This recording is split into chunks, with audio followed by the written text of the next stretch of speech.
শুরু হচ্ছে সুরায় রাফার লেখা উপন্যাস আমি শুধু চেয়েছি তোমায়। ঘড়ির কাঁটায় দুবার ঠং করে ঘন্টা বাজিয়ে মাত্রই জানান দিল রাতের প্রহর গিয়ে দুটোতে ঠেকেছে। সন্ধ্যা হতে না হতেই প্রকৃতি তার চিরচারিত রূপে ফিরে এসেছে। খোলা আকাশ থেকে ধূত্র ফুলের ন্যায় অবিরত ঝরে পড়ছে শুভ্র তুষারের কুচ্ছি। মধ্যরাতের হিমেল হাওয়ায় সেই পেঁজা তুলোর মতন কোমল তুষারের বহর উড়ে এসে ঠাঁই জমিয়েছে ছাদ বারান্দার কাচের দেয়ালে। জঙ্গলের মাঝে অবস্থিত 10তলা ভবনের উপর এড়েসেড়ে বিলাসবহুল ডুপ্লেক্স প্যান্ট হাউসটি বছরের বেশিরভাগ সময়ই তুষারে ঢাকা পড়ে থাকে।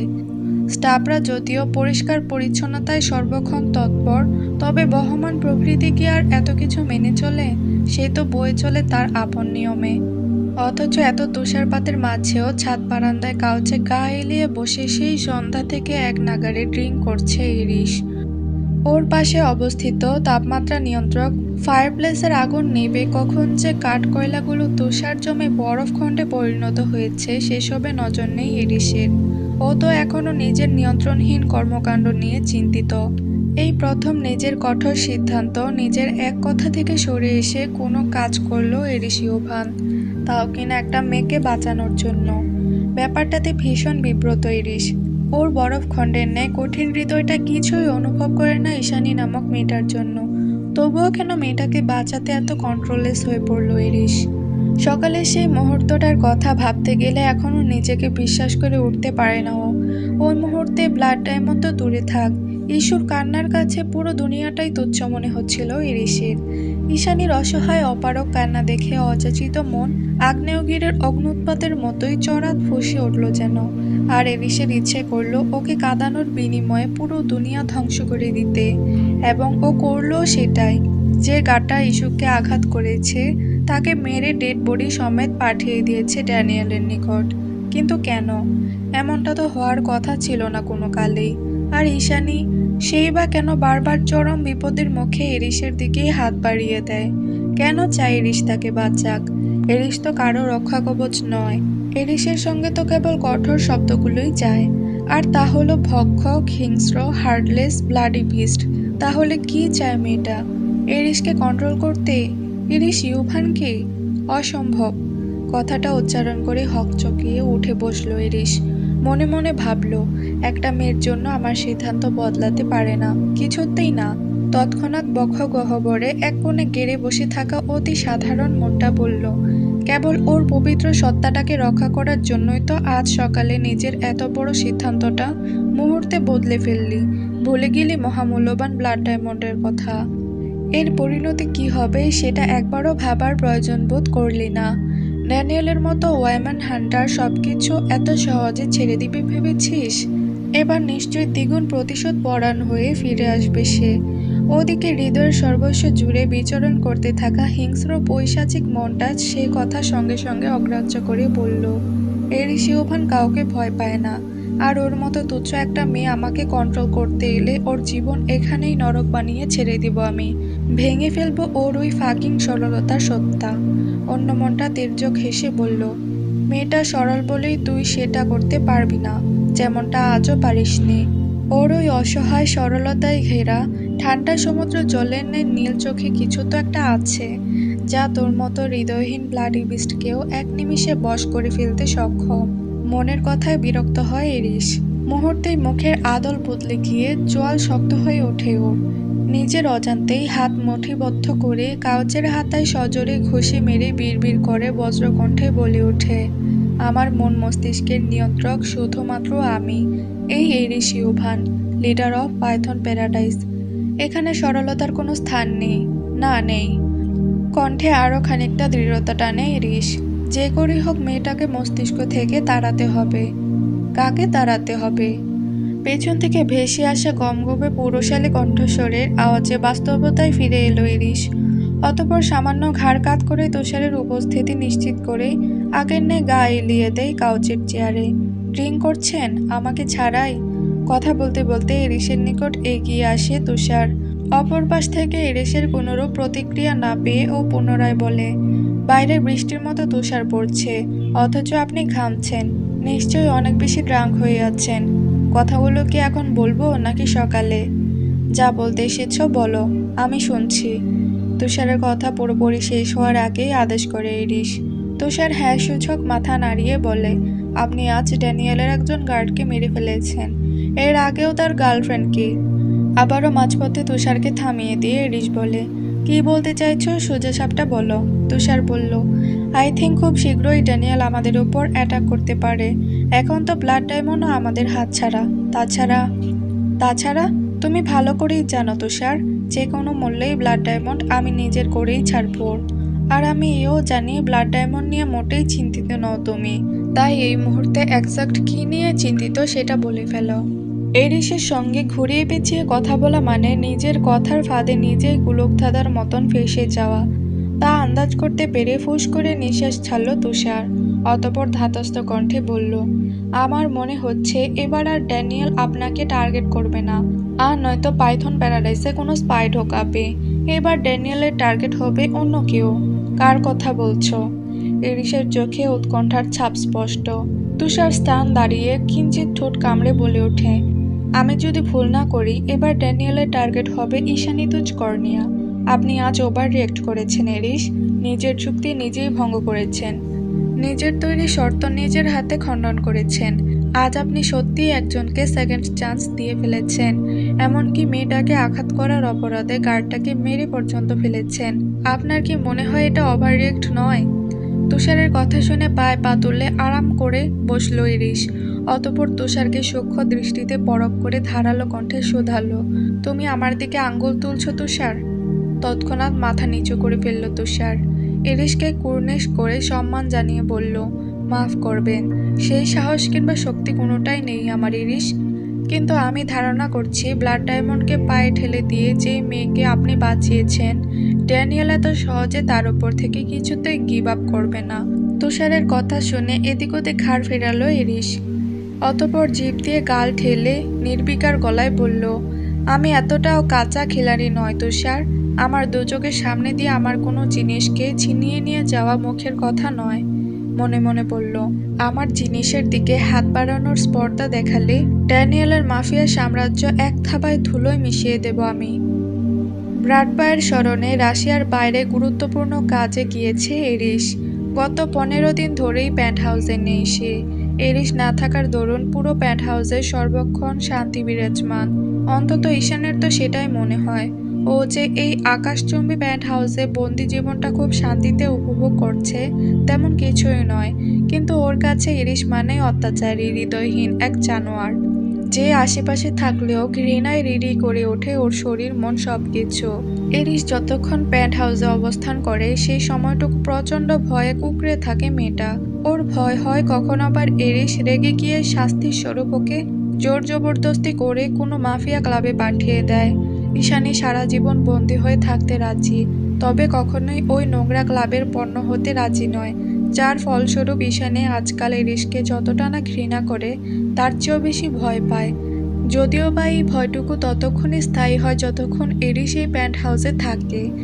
যেহেতু সে বেশিরভাগ সময়ই রাশিয়ার বাইরে অবস্থান করে, তাই ফ্লোরার সঙ্গে মিশতে মিশতে এখন আগের চাইতে বেশ অনেকটা স্বাভাবিক ঈশানী। ও আজকাল খিলখিলিয়ে হাসে, ফ্লোরার কথার জোয়ারে গা ভাসিয়ে দেয় অনায়াসে। মেয়েটার সঙ্গে খুনসুটিতে মেতে ওঠে ঠিক বাচ্চাদের মতোই। আর তারপর যখন দিন শেষে রাতের পর্দা টেনে দেয় রধনী, তখন আকাশের বুক চিরে তুষারের বেগ বেড়ে যায় দ্বিগুণ হারে। তখন একা এক কামরায় শুয়ে নিজের বন্দি জীবনের প্রহর গুনতে গুনতে নীরব কান্নায় ভিজে ওঠে ঈশ্বর নীলাম্বর চোখের কোটর। আর রাতগুলো হয় নিদ্রাহীন। নিদ্রাহীন রাতে ভবঘুরে ঈশানী কাঁচা হাতে চিরকুট লেখে, আপন মনে অপারক ইচ্ছেগুলো গুটিসুটি অক্ষরে টুকে রাখে সাদা কাগজের সূক্ষ্ম ভাঁজি। ঈশানী এখনো স্বপ্ন দেখে ও বাড়ি ফিরবে, কোনো না কোনো দিন এখান থেকে পালিয়ে গিয়ে আবারও নিজের দেশে পাড়ি জমাবে ও। নিজ বাড়িতে গিয়ে দক্ষিণ থেকে ভেসে আসা উত্তাল সমুদ্রের গর্জন শুনতে শুনতে আবারও শান্তির ঘুম ঘুমাবে। কিন্তু এরিশ ইয়োভান কি তা হতে দেবে আদৌ? সে যে হৃদয়হীন নিষ্ঠুর মানব, তার সিদ্ধান্ত নড়চড় করার সাধ্য কি আর ঈশানীর মতো একরত্তি মেয়ের আছে? এভাবেই আকাশ পাতাল ভাবতে ভাবতে প্রতিবারই শেষ রাতে চোখ লেগে আসে ঈশ্বর। না চাইতেও অবচেতন মনে হারিয়ে যায় ঘুমের অতল গহ্বরে। আজকাল ঈশানী আর ফ্লোরা প্রায়শই রক পেপার সিজার খেলে বিভিন্ন সিদ্ধান্ত নেয়। মূলত ঈশানের কাছে সম্পূর্ণ নতুন এই খেলাটা ওর সমস্ত আকর্ষণ কেড়ে নিয়েছে। প্রথম প্রথম ফ্লোরা সব কাজের ক্ষেত্রেই রক পেপার দিয়ে সিদ্ধান্ত নিত, যা দেখে এখন ঈশানীও ওকে অনুসরণ করে। উঠতে বসতে খেতে ঘুমাতে যখন তখন এই রক পেপারের হাড্ডাহাড্ডি লড়াই চলে ওদের মাঝে। এই খেলা দিয়ে বড় বড় যুদ্ধের মতো কাজকেও পানির মতো সহজ বানিয়ে দেয় ফ্লোরা। মেয়েটার কাছে মন ভালো করার জাদু আছে মনে হয়। সে যাই হোক, এই মুহূর্তে ফ্লোরার সঙ্গে রক পেপারে হেরে গিয়ে মহা বিপদে পড়েছে ঈশানী। শর্ত ছিল যে হারবে সে কোনো একটা পারফর্ম করে দেখাবে। ঈশানী ভেবেছিল এই সুযোগে ফ্লোরাকে দিয়ে একটু বেলি ডান্স করানো যাবে, কিন্তু বিধিবান প্রতিবারের মতোই ফেঁসে গেল ও নিজে। এই জন্যই বোধহয় জিসান আমাকে বোকা বলতো। সবসময় নিজের কর্মকাণ্ডে ফেঁসে যাই আমি। মুখ টিপে বিড়বিড়ালো ঈশানী।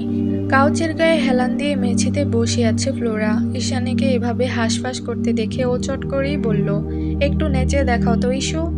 তৎক্ষণাৎ চোখ বড় বড় করে ফেলল ঈশানী। ফ্লোরার কথায় অসম্মতি জানিয়ে বলল, পাগল তুমি, নেচে দেখাবো তাও এখানে? শোনো ইস্যু, শর্ত ইস শর্ত। আজ আমি হেরে গেলেও তুমি ছাড় দিতে না আমায়। সো এখানেই তোমাকে নাচতে হবে। তাছাড়া প্যান্ট হাউসে তো আমি আর তুমি ছাড়া এই মুহূর্তে কেউ নেই। কিন্তু ঈশানী তো অন্তর্মুখী স্বভাবের। ওর কাছে এসব যুদ্ধের মতো কঠিন আর শত্রুর তরবারির মুখে দাঁড়িয়ে হেরে যাওয়ার মতোই কষ্টসাধ্য। ওদিকে ফ্লোরা গো ধরে বসেছে, তার একটাই কথা, তুমি হেরেছ মানে তোমাকে এটা করতেই হবে। অবশেষে উপায়ান্তর না পেয়ে ভেতরে ভেতরে আত্মবিশ্বাসের পারদটাকে খানিক ঝালিয়ে নিয়ে ঠাস করে মেঝে থেকে উঠে দাঁড়ালো ঈশানী। গার্ডারটা একটানে খুলে ফেলে চুলগুলো বাঁধন হারা করে গলায় ঝোলানো ফিনফিনে শিফনের ওড়নাটা বেঁধে নিল কোমরের একপাশে। এরপর হালকা কেশে গলাটা পরিষ্কার করে রিনরিনে মিষ্টি সুর তুলে গাইতে আরম্ভ করলো ও। উড়নে লাগা কিউ মান বাবলা রে, আয়ে কাহা সে এ হসলা রে, ওরে পিয়া ওরে পিয়া। গানের সাথে তাল মিলিয়ে নাচের মুদ্রা অনুসরণ করছে ঈশানী। এখন আর সেই লাজুক অন্তর্মুখী ঈশানীকে খুঁজে পাওয়া যাচ্ছে না। গানের মন মাতানো সুর আর নাচের ঝংকারে পুরো প্যান্ট হাউস মাতিয়ে তুলেছে মেয়েটা। ওর এক একটা নাচের ভঙ্গিমা মুগ্ধ হয়ে দেখার মতোই সুন্দর আর মোহনীয়। হৃদয়ে তোলপাড় শুরু করে দেওয়ার মতোই অসম্ভব মিষ্টি গলার সুর। খালি গলার গানের সুরও যে এতটা আকর্ষণীয় হয় তা আগে জানা ছিল না রুশবালিকা ফ্লোরার। গানের সুর আর নাচের ছন্দে বিমোহিত আজ রাশিয়ান প্যান্ট হাউস। আজ প্রথমবারের মতো কান্না, হাহাকার, রক্ত সবকিছুকে ছাপিয়ে সরলতার মিষ্টি সুরেলা কণ্ঠস্বর আর নৃত্যরত নূপুরের রিনঝিন আওয়াজে মুখরিত মাফিয়া বস এরিস ইয়োভানের কালো দুনিয়া। টানা টানা নীল চোখের এলোমেলো চাহনি, হিমেল ঠান্ডা হাওয়ায় উড়তে থাকা রেশমের মতো খোলা চুল, নাচের তালে ঢেউ খেলানো কোমল লতানো নারীদেহের সূক্ষ্ম ভাঁজ, সবকিছুই এক নজরে দেখলে মনে হবে এ যেন শিল্পীর যত্নে আঁকা জীবন্ত কোনো শৈল্পিক চিত্রকর্ম। সেই কখন থেকে হাঁটু ভাঁজ করে তাতে চিবুক ঠেকিয়ে মুগ্ধ নয়নে তাকিয়ে ইস্যুর নৃত্যে মগ্ন হয়ে আছে ফ্লোরা। তবে তার কয়েক মুহূর্ত পরেই আচমকা কিছু একটা দৃষ্টিগোচর হওয়ায় সঙ্গে সঙ্গে ফর্সা মুখটা চুপসে গিয়ে এইটুকুনি হয়ে যায় ওর। হঠাৎ এহেন ঘটনায় হকচকিয়ে যায় মেয়েটা। তাড়াহুড়োয় কি করবে বুঝতে না পেরে মুখ কাঁচুমাচু করে ভয়ার্ত দৃষ্টিতে এক নজর সদর দরজায় পরখ করল ফ্লোরা। অতঃপর শুষ্ক ঢোক গিলে চোখ দিয়ে অনবরত ইস্যুকে কিছু একটা ইশারা করতে শুরু করে ও। কিন্তু ঈশানী তো এই মুহূর্তে নাচের ছন্দে হারিয়ে গিয়েছে ভিন্ন এক জগতে, যে জগতে নেই কোনো প্রতিহিংসার দাবানল আর না আছে কোনো নৃশংস মাফিয়ার কালো দুনিয়া। এটা কেবল সুখ, শান্তি আর ভালোবাসায় মোড়ানো এক স্বপ্নের জগৎ। যেই জগতে ইস্যুকে সবাই ভালোবাসে, কেউ ঠকায় না। সেই ভালোবাসার পরিধি দুনিয়ার সব ভালোবাসার মাপকাঠির ঊর্ধ্বে। সত্যিই যদি কেউ পুরো দুনিয়ার ঊর্ধ্বে গিয়ে ওকে এভাবে ভালোবাসতো, মুগ্ধ হতো ওর গভীর নীল চোখে, নিজ ভাবনায় আপন মনে হাসে ইস্যু। কল্পনার জগতে সবাই সুখী, ঈশানীর ক্ষেত্রেও তার ব্যতিক্রম নয়। স্বপ্নের জগতে বিচরণ করতে করতে ঈশানী পুনরায় গাইল, সাজিশ মে শামিল সারা জাহা হ্যায়, हर जारे जारे किए लेते जा है, ওরে পিয়া ওরে পিয়া। গানের সাথে তাল মিলিয়ে অনবরত ঘুরছিল ঈশানী। ঘুরতে ঘুরতেই হুট করে, একদম হুট করে অকস্মাৎ ওর চোখ দুটো আটকে যায় সদর দরজার সামনে শটান দাঁড়িয়ে থাকা মানুষটার চোখের পাতায়। তৎক্ষণাৎ বিষম খেয়ে থমকে যায় ঈশানী। অবচেতন মন আর ভয়ার্ত চোখে সেদিকে চেয়ে নিজের অবস্থান থেকে দুকদম পিছিয়ে গিয়ে শক্ত হাতে পরনের জামাটাকে খামচে ধরে মাথা নিচু করে ইস্যু। মাত্রই যে লোকটার সঙ্গে চোখাচোখি হলো তাকে চেনে ঈশানী। ওই পিয়াসিং করানো শৈল্পিক ভ্রুযুগলের সাথে এঁটে থাকা নিষ্প্রভ ধূসর বাদামি চোখ জোড়া ঈশানীর ভালো করেই চেনা, যদিও বা ভালোবাসাটাই ঘৃণা আর ভয়ে রূপান্তরিত হয়েছে। তবুও আজ আরও একবার কয়েক মুহূর্তের জন্য ঈশানীর নজর কেড়েছিল এরিসের অধর তলার সেই সুন্দর কুচকুচে কালো তিলক, যা সবসময়ের মতোই তার গৌর পুরুষালী চিবুকে শুকতারার মতোই জ্বলজ্বল করতে থাকে। অথচ তার চোখ দুটো ছিল অনুভূতিহীন শূন্য। সে চোখে মায়ের জোয়ার নয়, বরং আক্রোশের দাবানল দেখতে পায় ঈশানী। আজকাল এরিসের চোখ দুটো দেখেই ভয়ে অন্তরাত্মা কেঁপে ওঠে ঈশানীর। আজ প্রায় 15 দিন বাদে বিনা নোটিসে আমেরিকা থেকে রাশিয়া ফিরেছে এরিস। ওকে বড্ড ক্লান্ত আর নির্ঘুম দেখাচ্ছিল। একটু বিশ্রাম নেওয়ার উদ্দেশ্যে সন্ধ্যা নাগাদ পেন্ট হাউসে ফিরেছিল সে। এরিস সচরাচর কাউকে জানিয়ে ফেরে না, আজও তেমনই হয়েছিল। এলিভেটর থেকে বেরিয়ে মেন ডোরের পাসওয়ার্ড খুলে কখন যে লাউঞ্জে ঢুকে গিয়েছে তা আর বোধগম্য হয়নি কারোর। ওদিকে ভেতরে প্রবেশ করার সঙ্গে সঙ্গে নৃত্যরত ইস্যুকে দেখে কখন যে নিজের অজান্তেই দাঁড়িয়ে পড়েছে তা স্বয়ং এরিসেরও অজানা। সে কখন থেকে সদর দরজার কাছে দাঁড়িয়ে নিষ্প্রভ অনুভূতিহীন একজোড়া শূন্য চোখে তাকিয়ে আছে নৃত্যরত মেয়েটার দিকে। অথচ নাচের ছন্দে পুরো প্যান্ট হাউস মাতিয়ে তোলা মেয়েটা একবারের জন্য লক্ষ্য করল না সেই নিষ্প্রভ শীতল চাহনি। যেই মুহূর্তে লক্ষ্য করল তৎক্ষণাৎ নৃত্য থামিয়ে ভীত সন্ত্রস্ত হরিণীর ন্যায় পিছনে গিয়ে দাঁড়িয়ে পড়ল ফ্লোরার আড়ালে, যেন এরিসকে ও জনম জনম ধরে ভয় পায়। এরিস তো এটাই চেয়েছিল, অবাধ্য মেয়েটার আত্মবিশ্বাসের দেয়ালটাকে ভেঙে গুঁড়িয়ে দিতে, আর ও সেটাতে সফলও হয়েছে বটে। অথচ এই মুহূর্তে হুট করে ঈশানীর এমন ভয় পেয়ে পিছিয়ে যাওয়াটা মোটেই পছন্দ হলো না এরিসের। ওর এহেন কাণ্ডে আবারও সেই চিরাচরিত শক্ত কঠিন রূপে ফিরে এলো এরিস। ও কি যুগল ছোট ছোট করে দুহাত মুঠিবদ্ধ করে নিল অজানা ক্রোধে। ঠিক এমন সময় বাইরে থেকে লাউঞ্জে প্রবেশ করে তুষার। তুষারের আগমনে চারিদিকের থমথমে পরিবেশটা খানিক হালকা হয়। তুষার এক নজরে এরিসকে পরখ করে ফ্লোরার দিকে তাকিয়ে ওকে নির্দেশ দিয়ে বলে, আমরা আজ পেন্ট হাউসে ডিনার করব। ফ্লোরা তৎক্ষণাৎ নির্নিমেষ মাথা ঝাঁকিয়ে ঈশানী সমাজ জায়গা ত্যাগ করে কিচেন কাউন্টারের দিকে চলে যায়। ওরা চলে গেলে তুষারও দোতলার উদ্দেশ্যে সামনে এগোয়। অথচ এরিস এখনও নিষ্প্রভ চোখে চেয়ে আছে কাউচের সামনে সেন্টার টেবিলের পাশে, ওই জায়গাটাতে যেখানটায় একটু আগেও নাচের তালে তাল মিলিয়ে বিভিন্ন মুদ্রায় ঘুরছিল ঈশানী। চোখের সামনে এমন দৃশ্য বোধ হয় এর আগে কখনো দেখেনি এরিস। ওই জন্য কি এই ঘুর, নাকি অন্য কিছু? ঈশানীকে আজ নাচ করতে দেখে আবারও একটা শব্দই মাথায় এলো এরিসের, আর তা হলো হোয়াইট চেরি ব্লসম। চেরি ব্লসমের জের ধরে নিজের অজান্তেই ভ্রু কুঁচকে বিড়বিড় এলো ইরিস। সাকুরা কোথায়? সাকুরা কেবল শীতের শুরু, সাকুরা আসতে আরো ঢের দেরি। তুষারের কণ্ঠস্বর কর্ণগহ্বর ভেদ করতে সম্মিত ফিরে এলো এরিসের। চট করে নড়েচড়ে উঠে বলল, কোথাও না। ছোট করে উত্তর দিয়ে তৎক্ষণাৎ মস্তিষ্ক থেকে এসব সাকুরা ফাকুরা বের করে দিয়ে বড় বড় পা ফেলে এগিয়ে গেল বিশ্রমের দিকে। আচ্ছা ফ্লোরা, এই প্যান্ট হাউসটা তো 10 তলার উপরে, তাহলে বাকি 9 তলায় আছেটা কি? রাতে সবার জন্য ডিনারের আয়োজন করায় মহাব্যস্ত ফ্লোরা। কিচেনে তার একদণ্ড ফুরসত নেই। এক হাতে মাংস কষাচ্ছে তো অন্য হাতে পাউরুটির ডো বানাচ্ছে, আবার মাঝে মধ্যেই ঢাকনা উল্টে দক্ষ হাতে স্যুপের হাঁড়িতে নাড়া দিচ্ছে। ফ্লোরার এত ব্যস্ততা দেখে ইস্যু আর হাত গুটিয়ে বসে থাকতে পারেনি, এগিয়ে এসেছে ফ্লোরাকে সাহায্য করতে। এরিস আবার পেন্ট হাউসে থাকলে রাতে শুতে যাওয়ার আগে 1 কাপ ব্ল্যাক স্প্রেসো পান করে। ঈশানী যেহেতু কফি ভালো বানায়, তাই আপাতত সেই দায়িত্বটুকু ওর নিকট হস্তগত করেছে ফ্লোরা। আর তখনই কি ভেবে যেন ফ্লোরার উদ্দেশ্যে প্রশ্নটা করে বসে ঈশানী। ঈশানীর কথায় একটুও বিরক্ত না হয়ে ফ্লোরা বরং ডাইনিংয়ে খাবার সার্ভ করতে করতে হাসি মুখে বলে, কেন, তুমি তো বেশ কয়েকবার নিচে নেমেছ, কিছুই লক্ষ্য করোনি? কি করে দেখবো, প্রতিবারই তো গার্ডসরা টেনে হিচড়ে তুলে এনেছে, তাও এলিভেটরে। ফ্লোরা মৃদু হাসে, অতঃপর ঈশানীকে আশ্বস্ত করে বলে, পাইথন প্যারাডাইসের সমস্ত গার্ডস মাফিয়াদের একটা বড় অংশই এই ভবনে থাকে ইস্যু। নিচে যতগুলো ফ্লোর আছে তার প্রত্যেক তলায় আলাদা করে জিমনেসিয়াম, পার্কিং লট, পুল সাইট, এমনকি গেমিং সেন্টারও রয়েছে।